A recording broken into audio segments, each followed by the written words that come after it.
O ministro, que sustenta que a proposta do governo atinge principalmente os grupos de maior renda, respondeu que Tchutchuca é a sua mãe e deixou a audiência. Há alguns pontos na reforma que melhoram a desigualdade, outros que são controversos e outros que claramente aumentam, observa a economista Vilma Pinto, pesquisadora do Instituto Brasileiro de Economia da Fundação Getúlio Vargas, IBRE-FGV.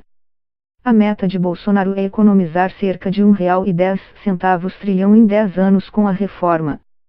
Em termos absolutos, o grosso recai sobre os trabalhadores do setor privado, atendidos pelo INSS, R$687 bilhões. As mudanças na aposentadoria dos servidores federais civis somam R$202 bilhões, enquanto o saldo líquido para os militares é de R$10 bilhões. As mudanças na Previdência estão atreladas a aumento de salários. O restante, R$182 bilhões, vem de alterações no BPC, benefício para idosos em extrema pobreza, e abono salarial, renda extra garantida a trabalhadores que ganham até 2 salários mínimos. O Ministério da Economia argumenta que a economia com os atendidos pelo INSS é maior em termos absolutos porque esse grupo é numericamente muito superior ao de militares e servidores. Já proporcionalmente, calcula o governo, os grupos de maior renda estão contribuindo mais para a economia. Os cálculos do governo indicam que os 71 milhões que serão afetados pelas mudanças em aposentadorias e pensões pagas pelo INSS perderão, em média, R$9.000 em 10 anos. No caso dos militares, o governo calculou apenas o impacto das mudanças nas aposentadorias, que geram economia de R$97,3 bilhões em 10 anos. Isso representaria em média perda de R$181 mil para os 540 mil afetados. Não entraram na conta os ganhos com a reestruturação da carreira prevista no pacote e que representa aumento de gastos de R$86,65 bilhões em uma década. Obter o tirateima do impacto da reforma não é simples. A reforma que acaba de ser apresentada mexe em muitas regras, por isso, medir seu efeito global sobre a distribuição de renda exige amplo estudo ainda não realizado por economistas. No caso da proposta do governo Michel Temer, por exemplo, uma análise do Instituto de Pesquisa Econômica Aplicada, IP, chegou à conclusão que ela produziria uma piora bem tímida na desigualdade, contrariando visões excessivamente otimistas ou pessimistas sobre os possíveis efeitos redistributivos da reforma. Para o consultor legislativo do Senado Pedro Neri, autor do livro Reforma da Previdência porque o Brasil não pode esperar, a proposta de Bolsonaro é, de maneira geral, mais justa que a de Temer, pois endurece mais as regras para os segmentos de maior renda, servidores públicos, militares e trabalhadores do setor privado que se aposentam com benefícios maiores pelo INSS. Ele avalia também que a proposta enviada este ano para o Congresso é mais branda que a de Temer quando altera as regras de auxílio para idosos de baixa renda, BPC, e os critérios para a aposentadoria rural e de trabalhadores urbanos mais pobres. Apesar disso, Neri reconhece que a proposta não se resume a combate a privilégios, como alega o governo, e vê espaço para regras ainda mais duras para militares e servidores. Nessa reportagem, vamos analisar como a reforma afeta diferentes grupos de renda em 4 pontos: idade mínima, cálculo dos benefícios, alíquotas de contribuições e as mudanças de BPC e aposentadoria rural. O rombo da União com aposentadorias e pensões de servidores civis, militares e setor privado, INSS, tem crescido rapidamente nos últimos anos e somou R$266 bilhões no ano passado, segundo o Ministério da Economia. Há uma grande diferença no valor dos benefícios. Segundo o cálculo da Instituição Fiscal Independente, IFI, do Senado, a partir dos dados de 2016, o militar brasileiro tinha aposentadoria mensal média de R$10,3 mil, enquanto o servidor federal recebia R$9.000. Já a aposentadoria média paga pelo INSS era de R$ no mesmo ano. Dessa forma, os números absolutos mostram que o grosso do rombo vem dos trabalhadores do setor privado, 196 bilhões de reais contra 70 bilhões de reais de servidores federais e militares. Mas, do ponto de vista proporcional, a maior parte do rombo vem do desequilíbrio no setor público. Como a União usa recursos cobrados de todos com impostos para cobrir esses déficits, na prática há uma transferência de renda de toda a população para os aposentados do serviço público. Um dos fatores que explicam os crescentes rombos na Previdência, previsão de alta de 10% em 2019 para 292 bilhões de reais no caso da União, é o envelhecimento da população, ou seja, mais pessoas se aposentando e recebendo benefício por mais tempo. Por causa disso, o governo quer uma idade mínima unificada para que os trabalhadores civis se aposentem mais tarde, de 62 anos para mulheres e 65 para homens, com ao menos 20 anos de contribuição. Atualmente, o trabalhador do setor privado pode se aposentar de duas formas, cumprindo um tempo mínimo de contribuição, 30 anos para mulheres e 35 anos para homens, ou contribuindo por ao menos 15 anos e alcançando uma idade mínima, 60 anos para mulheres e 65 anos para homens. As estatísticas mostram que os trabalhadores de menor renda sofrem mais com a instabilidade da economia, alternando períodos de desemprego, trabalho informal e com carteira assinada.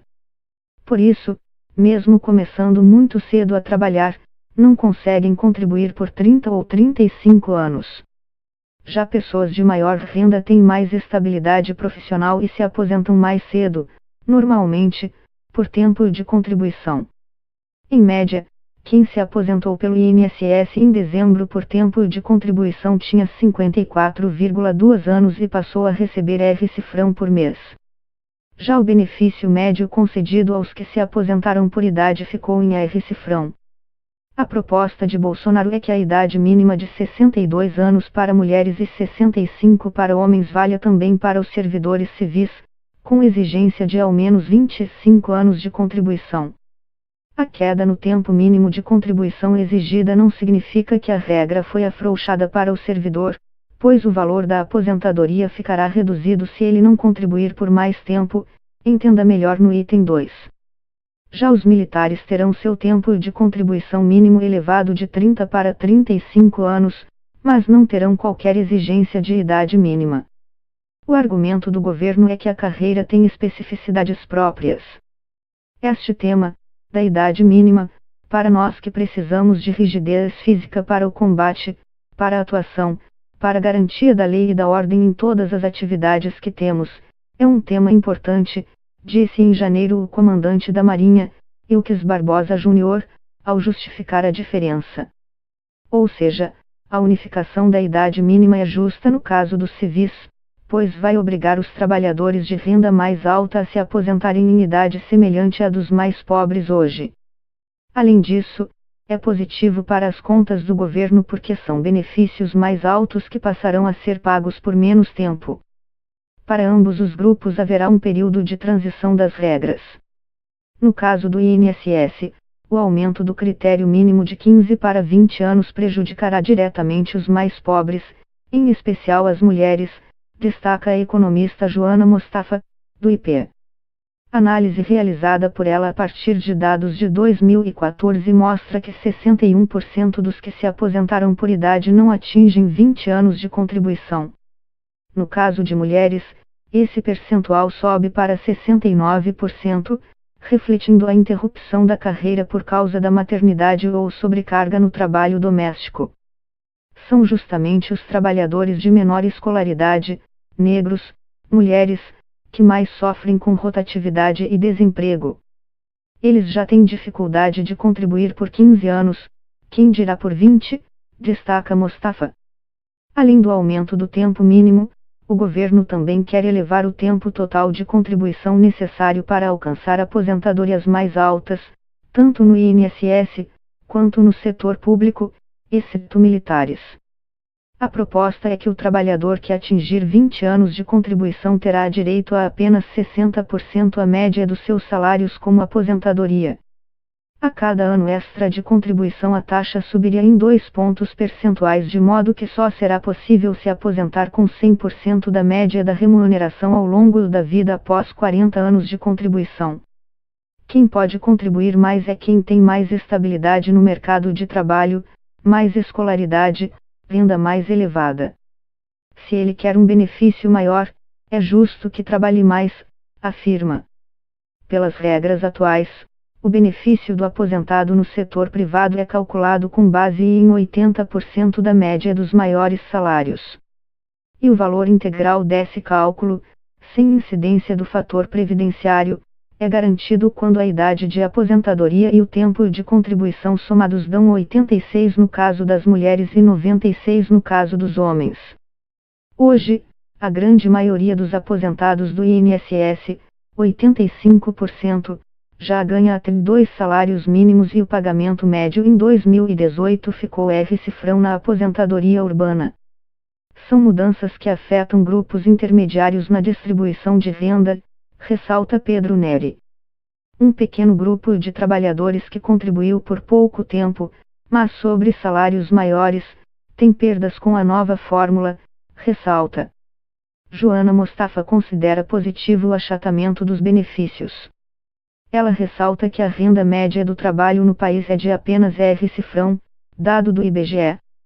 Do meu ponto de vista, é melhor garantir uma renda de um salário mínimo para o maior número de pessoas possíveis, e por isso não elevar o tempo mínimo de contribuição para 20 anos, do que garantir um espectro maior de benefício, que vá com maior facilidade até os R$ 5,8 mil, afirma. Ao analisar o impacto das mudanças sobre os servidores civis, é importante destacar que eles não têm atualmente regras unificadas de aposentadoria. Reformas adotadas em 2013 e 2013 já cortaram privilégios desse grupo, mas, como elas só valeram para novos servidores, ainda não impactam a maioria dos benefícios concedidos de lá para cá. Os servidores contratados depois de 2003 perderam a integralidade, direito a se aposentar pelo último salário, em vez da média de contribuições. Já os que ingressaram após 2013 passaram a ficar submetidos também ao teto do INSS, R$ 5,8 mil. A proposta de Bolsonaro não acaba com a integralidade dos servidores mais antigos, mas exige que ele trabalhe mais. Pela proposta, os que entraram até 2003, por exemplo, terão que trabalhar até 62 anos, mulheres, ou 65 anos, homens, para poder se aposentar pelo último salário, em vez de 55, mulheres, e 60, homens, como é hoje. Os que entraram no serviço público de 2004 a 2013 terão que trabalhar 40 anos para ter acesso a 100% da média dos salários ao longo da vida, não mais a média dos 80% maiores, assim como os do INSS. A diferença é que não estão submetidos ao teto de R$ 5,8 mil. Em resumo, as mudanças propostas para tempo de contribuição e cálculo dos valores prejudicam todos os grupos. Os mais pobres ao exigir 20 anos de contribuição em vez de 15. E os trabalhadores de renda intermediária atendidos pelo INSS ao demandar mais tempo de trabalho para alcançar benefícios maiores. Os servidores também são afetados, mas a tendência é que continuem se aposentando com valores mais altos do que os atendidos pelo INSS, porque seus salários são em média maiores do que os do setor privado. Além disso, eles têm mais estabilidade, não alternam períodos desempregados e na informalidade, o que permite alcançar 40 anos de contribuição com mais facilidade. Para Pedro Neri, a proposta é meritória por unificar o cálculo das aposentadorias, mas deveria prever um fim mais rápido para a integralidade dos servidores mais antigos. A proposta de Bolsonaro, capitão reformado do Exército, não prevê qualquer alteração para o cálculo da aposentadoria. Os militares continuarão podendo se aposentar com o último salário recebido, integralidade, em vez de a média da sua contribuição. As Forças Armadas sustentam que o militar não se aposenta, na verdade ele passa para a inatividade, continuando disponível a ser convocado, o que na prática, porém, é muito raro. Também ressaltam que a carreira não dá direitos que o civil recebe, como pagamento de horas extras, possibilidade de greve e FGTS. Fazemos um juramento de sacrifício da própria vida, argumentou também Eduardo Garrido, assessor especial do ministro da Defesa, na apresentação da proposta. Aqueles que saem muito cedo, por necessidades da própria gestão da carreira, poderiam se aposentar por um cálculo sobre a média dos soldos, não sobre o último. Pela proposta, ainda teremos cerca de metade dos militares podendo se aposentar antes dos 55, com o último soldo integral, disse. A proposta tem um aspecto que claramente afeta de forma positiva a distribuição de renda, alíquotas de contribuição progressivas para o setor privado e os servidores. Atualmente, o funcionário público federal paga 11% sobre todo o salário, caso tenha tomado posse antes de 2013. Quem ingressou no serviço público depois de 2013 paga 11% até o teto do INSS, ou seja, não contribui sobre o valor que supera R$5,8 mil pelas novas regras. As alíquotas para os que ingressaram antes de 2013 serão proporcionais à remuneração, variando de 7,5% para o servidor que recebe salário mínimo a 22% para quem recebe R$39 mil ou mais. Como a cobrança é gradativa sobre o salário, porém, a alíquota máxima efetiva ficaria em 16,78%, ou seja, o servidor com salário de 39 mil pagaria R$ ao mês em vez de R$ como hoje.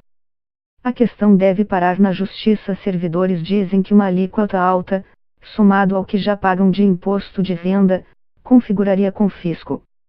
Outro ponto polêmico é que a reforma também prevê a possibilidade de alíquotas extraordinárias sobre os servidores se houver déficit atuarial, insuficiência de recursos para cobrir os compromissos dos planos de aposentadoria. Segundo Neri, esse aumento ainda é insuficiente para equacionar o rombo da previdência dos servidores, R$51 bilhões em 2018 no caso da União. A alíquota que equilibraria os regimes é superior a 22%. No setor privado, a proposta de Bolsonaro é tornar as alíquotas um pouco mais progressivas, cobrando menos de quem ganha menos e mais de quem ganha mais. Hoje variam de 8% a 11% no INSS. Com a reforma, iriam de 7,5% a 14%, alíquota máxima efetiva de 11,69%. A proposta reduz a cobrança da maioria dos trabalhadores que ganham até R$2 mil. Ou seja, de modo geral as mudanças nas alíquotas tornam o sistema mais justo, mas também contribuem pouco para reduzir o rombo da Previdência. Em 10 anos, o ganho com a maior cobrança sobre servidores vai gerar receita de R$29,3 bilhões, enquanto as mudanças nas alíquotas do INSS criam perdas de R$27,6 bilhões. As propostas para o BPC, benefício de prestação continuada, e a aposentadoria rural atingem em cheio os mais pobres e sofrem resistência no Congresso. O BPC é um benefício de um salário mínimo pago a idosos em situação de miséria e pode ser acessado hoje a partir de 65 anos. Pela proposta do governo, apenas idosos a partir de 70 anos poderiam recebê-lo. Para compensar essa mudança, a reforma prevê também um benefício de R$400 para idosos de 60 a 69 anos. Segundo a IFI, a mudança geraria economia de R$28,7 bilhões em uma década. O argumento para elevar a idade mínima para o BPC é que ela deve ser maior do que a idade mínima para a aposentadoria, para evitar que trabalhadores deixem de contribuir para a Previdência na perspectiva de receber o BPC. O problema, ressalta Neri, é que a reforma, ao aumentar o tempo mínimo de contribuição de 15 para 20 anos, já dificultará aos mais pobres conseguir se aposentar com 62, mulheres, e 65 anos, homens. Esses trabalhadores perderiam essa aposentadoria e iriam para um BPC enfraquecido, nota ele. Já o trabalhador rural hoje pode se aposentar aos 55 anos, para mulheres, e 60, para homens, precisa comprovar 15 anos de trabalho, mas não tem obrigação de contribuir. Como quase ninguém paga, o regime teve rombo de 114 bilhões de reais em 2018. A proposta fixa a idade mínima de 60 anos para ambos os sexos e contribuição mínima de 20 anos, baseada nos ganhos com a produção, mas não menor que R$ 600 ao ano por grupo familiar. Para Joana Mostafa, as mudanças vão dificultar a aposentadoria no campo e desorganizar a economia rural, essencial para nossa segurança alimentar. Os benefícios rurais são baixos, R$ 956 em média em 2018, mas fazem diferença em cidades pequenas, do interior do país. O governo argumenta que há muitas fraudes na aposentadoria rural, já que a exigência de comprovação de tempo de trabalho é facilmente burlável. Segundo Paulo Guedes, a cobrança mínima proposta é simbólica e dificultaria fraudes. Apesar de o governo ter seus argumentos, as mudanças de fato impactam muito os mais pobres, por isso, lideranças parlamentares já indicaram sua rejeição. Defensores da reforma afirmam que ela vai contribuir para recuperar a economia e, portanto, reduzir a pobreza no país. Dizem também que vai liberar recursos do governo, hoje dragados pela expansão da Previdência, para gastos com obras, saúde, educação e programas sociais, que podem melhorar a vida dos mais pobres. Outros economistas já consideram que isso é especulação. Se de fato os recursos seriam bem investidos ou direcionados para grupos já com renda mais alta, por exemplo, aumento para servidores ou isenções para grandes empresas, é algo que só vamos saber depois se a reforma passar.